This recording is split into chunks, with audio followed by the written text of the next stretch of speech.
Good morning, students, and congratulations for making to the next class. And a warm welcome to class 6 English class. But before we set out for a walk to remember by Jerome Klapka Jerome, let's read who the writer was. So here is a short description about our author, and the story is adapted from Three Men on Burmul. Students, a short description about the author is given on page number 6 in your book. Jerome Klapka Jerome was born in 1859 and died in 1927 and was an English writer who was best known for his comic travelogue.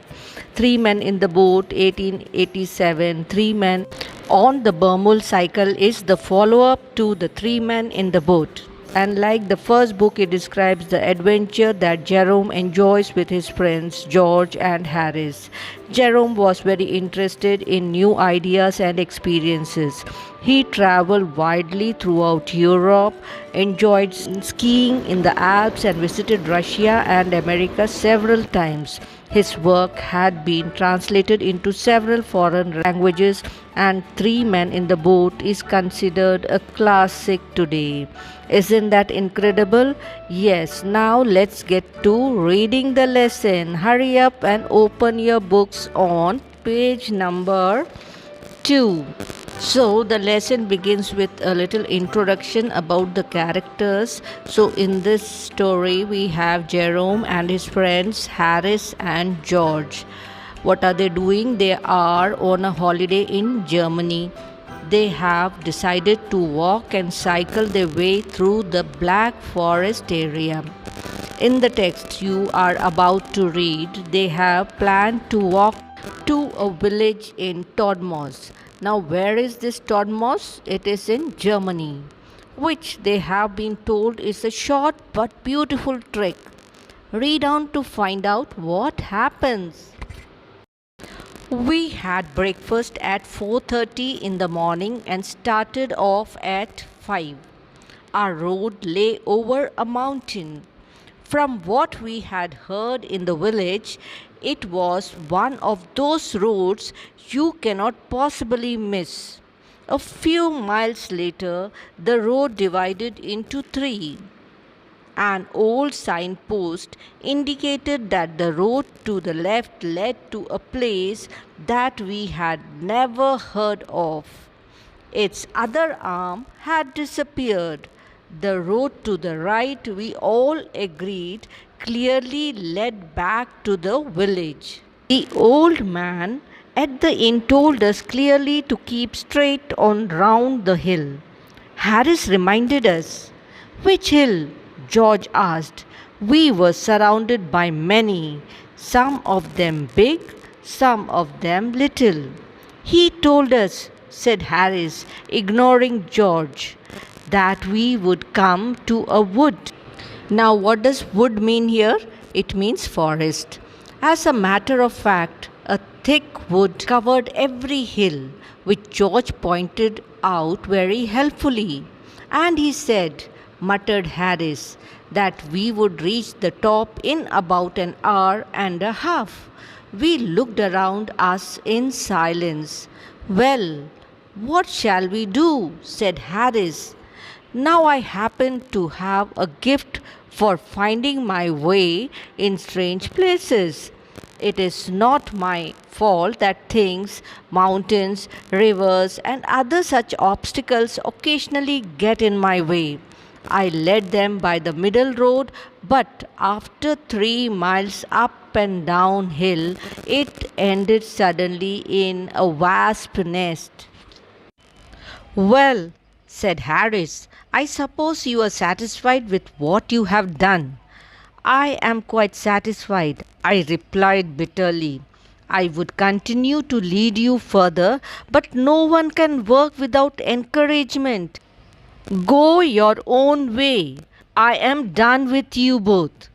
Well, in that case, said Harris, I would like to use science, which is exact. Now, where's the sun? "Don't you think," said George, "that if we went back to the village and hired a boy to guide us, it would save time?" "It would be wasting time," said Harris. "You leave this to me." He took out his watch and began turning round and round. "It's as simple as ABC," he continued. "You point the shorthand at the sun, then you divide the part between the shorthand and the 12. Thus you get the north." He looked up and down for a while. "Now I have got it," he said. "That's the north, where the wasp's nest is.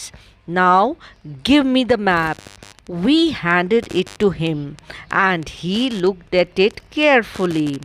"Tormos is towards the south from here," he said finally. "What do you mean from here?" asked George. "From here, where we are right at this moment," said Harris. "But where are we?" said George. "It doesn't matter where we are," Harris said. "We shall be in Todmos before 10. Don't you worry." We walked for half an hour before coming to an opening.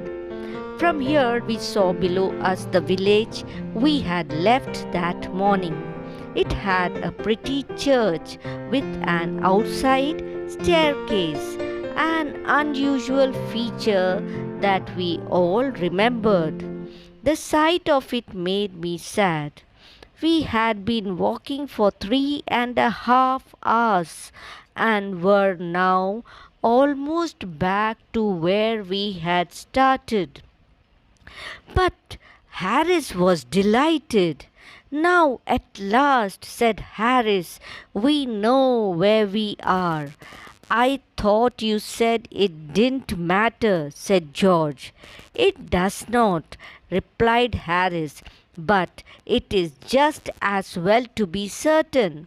Now it looks like we are going west." "We are going east," said George. "You are confusing me," said Harris. "I don't mind if I do," said George. "I would rather do than go wrong. I tell you we are going east." "What nonsense," said Harris. "There's the sun." "I can see the sun," answered George. "It may be where it should be according to you and science, or it may not. All I know is that when we were down in the village, that hill was north of us." "You are quite right," said Harris. "I forgot for a moment that we had turned around." So we turned around again and walked in the other direction. At the end of 40 minutes of climbing, we again came to an opening. Again, the village lay just below us. "This is very strange," said Harris. "The village should be on the other side." "I think," said George, looking cross, "that we should just go down there and get some rest." "But it can't be the same village," said Harris. "There's no mistaking that church," said George. "Anyhow, which way do we go now?" "I don't know," said Harris, "and I don't care. I have done my best. You have done nothing but grumble." "I may have grumbled," said George, "but look at things from my point of view. One of you leads me to the wasp's nest in the middle of a wood. The other one leads me up and down the hills for hours, doesn't know which way is north, and forgets that he turned around. Now I can see a man down there. I am going to offer him the worth of a hay he is cutting to lead me straight to Todmos. If you two fellows like to follow, you can." George's plan was not very clever, but at the moment it appealed to us. Fortunately, we had now reached a point that was very short distance away from the spot where we had originally gone wrong. So, with the help of the gentleman George had seen, we finally found the road. We did reach Todmos that day, but 4 hours later than we had calculated to reach it. So, students, all of you enjoyed this memorable walk with these three friends. So, it was a really memorable trek these guys had, and they reached Todmos but 4 hours later. And why do you think the trouble arose in finding and locating the place? Because the indication, the signpost, it was broken and had disappeared. So they got confused at that point. So now all of you will attempt answer in brief. Answer in brief means you have to write in short, to the point. And after that you have reference to context. They have quoted few dialogues from the lesson, and after that they have given you questions. So you will do this reference to context also, and after you complete the reference to context you have answer in detail. So you will explain your answers.